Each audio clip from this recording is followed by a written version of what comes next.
it's no secret that you do have a lot of skeptics. Is there anything that bothers you about having these people kind of not believe in what you're saying? You know, they're really not skeptics. They're cynics. There's a difference. You know, they call themselves skeptics, but when you look at something in a skeptical mindset, what you're really saying is, I'm questioning this. If you're skeptical, you're questioning. They're not skeptical. They're cynical. There's a difference. When someone's cynical, they've already made up their mind that something's not possible. My only issue is that I don't go around personally attacking people for not believing in an afterlife. I don't go around personally attacking people for being agnostic or atheist and not having a belief in a divine power like God. I don't define someone's intentions or motives based upon their lack of a belief, but these same people go after someone like myself for having a belief.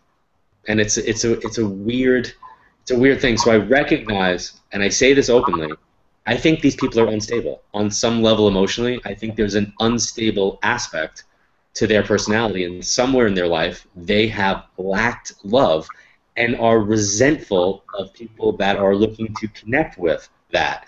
And then they immediately go on the attack that the people that I'm reading are all ignorant and stupid because they're being taken advantage of. And somebody like myself is this heinous individual that's preying on the vulnerability. That's my option.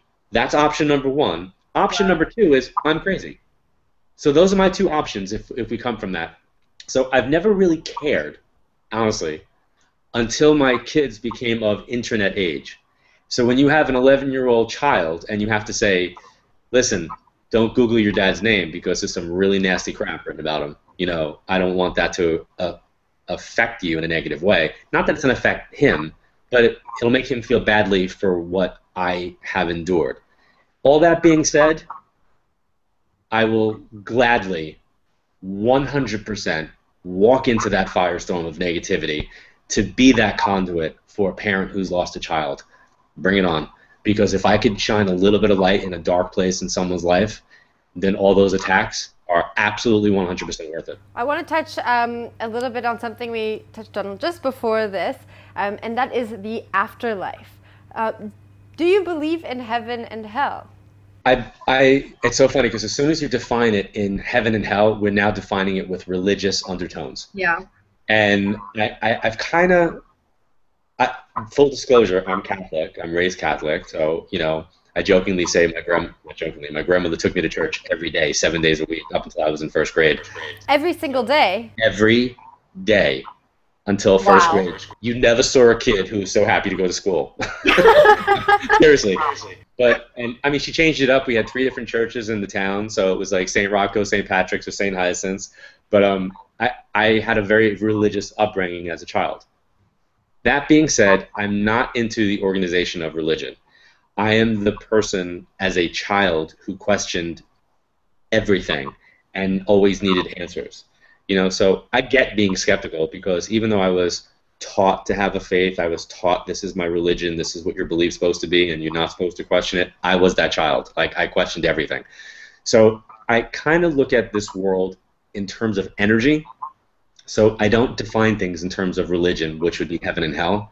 I do think that there are varying degrees or levels or dimensions with a hierarchy in some way, depending upon how you live your life spiritually or religiously on the other side.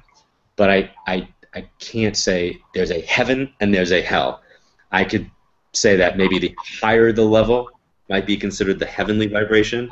The lower the level could be the lower unevolved places. But I do think that there's an aspect of hell that we live here on the earthly plane. I think that if you were to question people in Africa, people in Somalia, people in places where they're under attack or they're living without freedoms or they're living in a world where their human rights are being taken away, that would be a version of hell that that soul is actually living in. So does it matter if that dimension is in the physical world or the non-physical? It means that that energetic existence actually takes place.